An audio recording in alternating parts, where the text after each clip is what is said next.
So the Donald Trump government shutdown continues, and this week it'll likely become the longest government shutdown in history. And basically, Trump is then officially the worst president in history. Take a look at what the headlines are today then. Trump administration says it is paying out half of November SNAP benefits, and we're talking about food funding for 42 million Americans. And I guess we're paying out half. Before they were like not going to pay out any. Then the courts ruled you got to do it as soon as possible. Now they're saying they're doing it.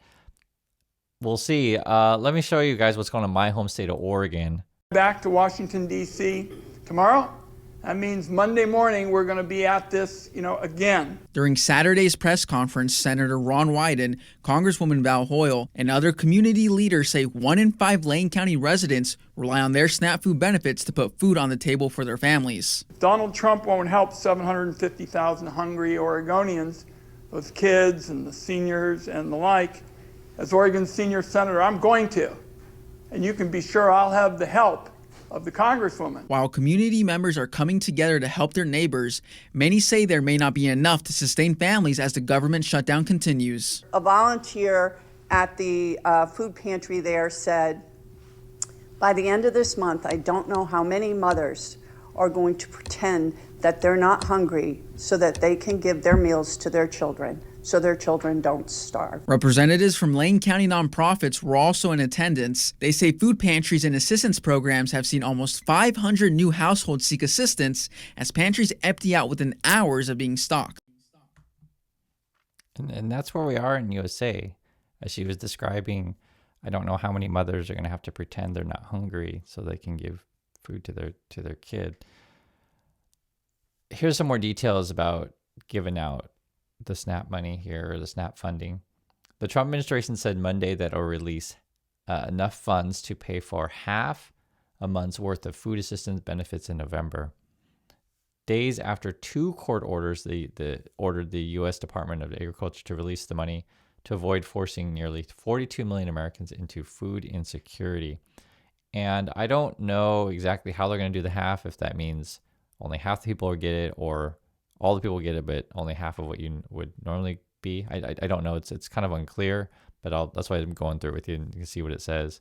USDA said Monday that it'll comply with the Rhode Island judge's order. So again, courts had to order Trump people to carry out their duties.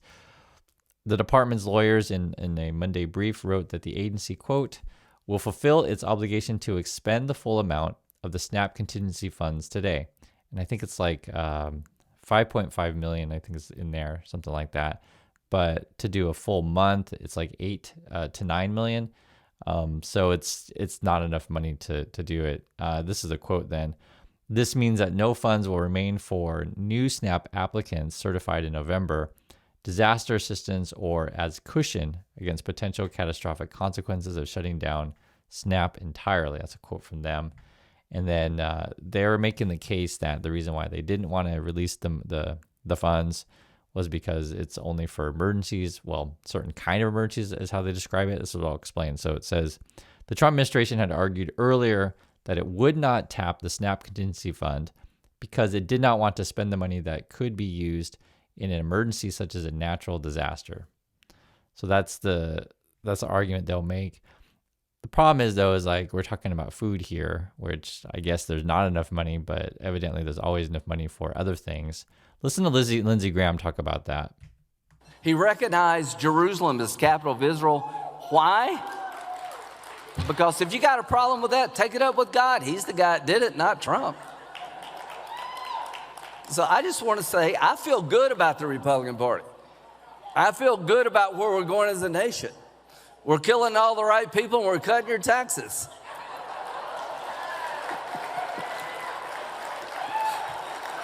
Trump is my favorite president. We've run out of bombs. We didn't run out of bombs in World War II.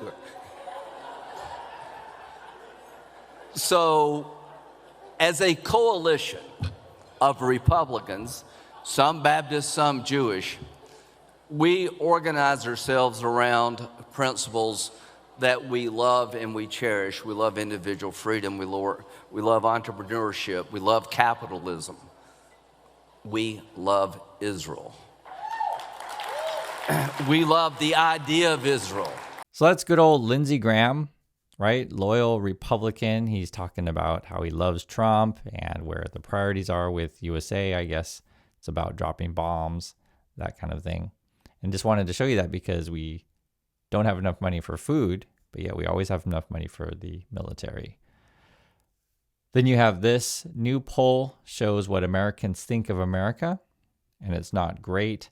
And the question is, in the U.S., the best times are, you got three choices: yet to come, right now, or behind us. Okay, you have three choices. The best times in the USA. Overall, people say yet to come, that's 41%, but 49% say that's behind us, right? 10% is saying right now. That's overall.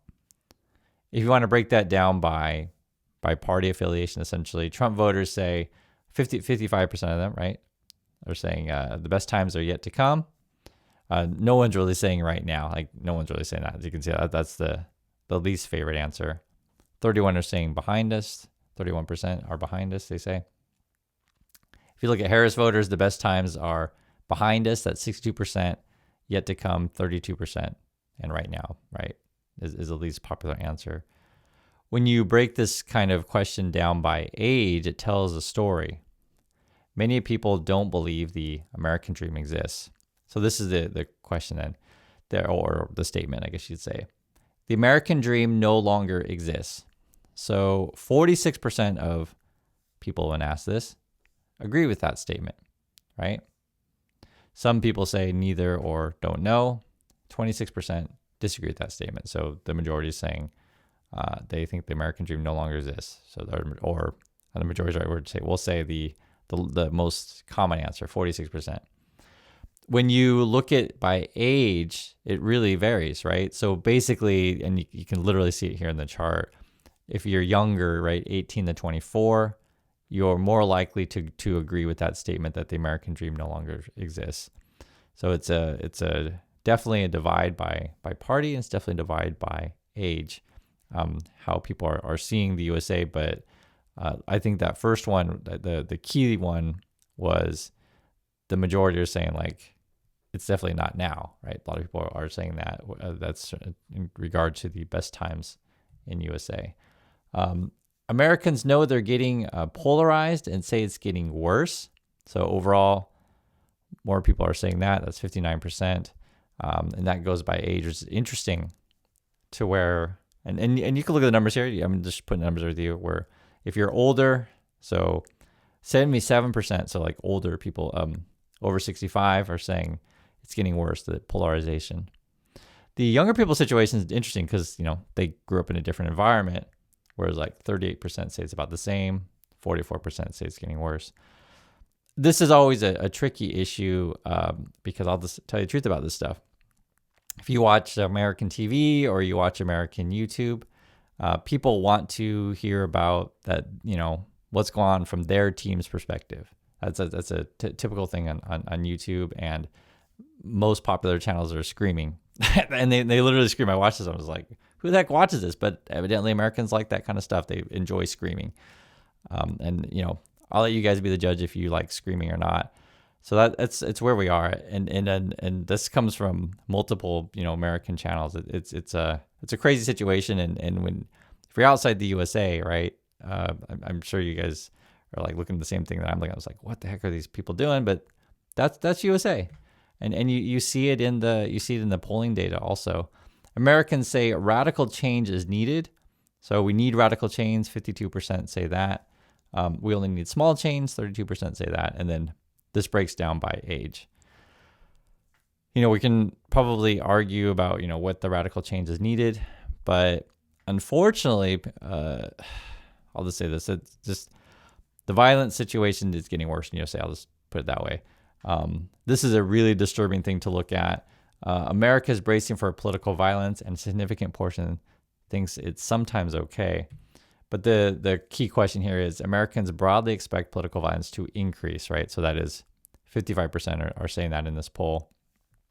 Varies by, party, gender, education. I'm just showing you the data here. It's across the board though that people are saying this. What's interesting is by age, it's people over 55 expect the violence to increase. So that's a little bit more than younger people. And it also breaks down by ethnicity a little bit different, but overall across the board regarding income, party affiliation, people all expect it to increase. And, my general opinion of this stuff is just USA is broke and broken right now. It's reflected at our airports. So take a look at something like this. Passengers are frustrated. We talked to someone who was waiting 5 hours yesterday and he was coming back today. But take a look. This is here, Terminal E, where you can see the line is just wrapped around here. The terminal even goes out the door here. And if you're familiar with this, you obviously know you have to come early. But this time around, they are saying that TSA wait times could be up to 3 hours, and that is just super tough for a lot of people. We've been talking to people just right here, and see how close we are to the door. They said they've been waiting here for an hour already. Many of them say they probably won't even make their flight. Sir, how long have you been waiting? 3 hours. You've been waiting 3 hours? Oh, my God. What time's your flight? I missed it. Oh, you missed your flight and he's getting another flight now. Well, that is what they are making sure that people can come early so that doesn't happen. TSA wait times will exceed up to 3 hours here at Bush. Only TSA checkpoints at Terminals A and E are open for passengers. And if you're flying United, you need to check your luggage at Terminal C and then go to Terminal E by walking or taking the subway for security screening. And over at Hobby Airport, TSA wait times may extend beyond 1 hour. So I'm showing you this is because, why do people feel frustrated? Why are people upset? Why do people get angry? Why are Americans fighting with each other all the time? When you put people in these kind of situations, people get irritated, right? And it can be any number of situations where you get irritated. I would even get irritated waiting in line for 3 hours, right? Doesn't mean I'm going to be, yelling at everyone or kicking and screaming, but just the environment is a lot of stress. And when you pile that on, so let's say you create an environment where you're worried about your job, okay? I'm worried about my job. I don't want to get fired. I don't have enough money to put food on the table. And now I'm going to be late for the important meeting to put food on the table, right? And I get to the airport and I got to fight through all of these people and just there's this friction everywhere. And I think that's the best way to describe, why the situation gets to be that it is. And then you look to the leadership to fix the situation and you have Trump building ballrooms and having parties, and you get these kind of headlines in. Report donors to Trump's White House ballroom have $279 billion in federal contracts. Is anyone surprised here? Are you like, oh my God, I'm so shocked? No, you're probably not. You get how this game is played. Essentially, Trump runs this whole operation as how can I put money into my pocket? How can I get whatever kickbacks?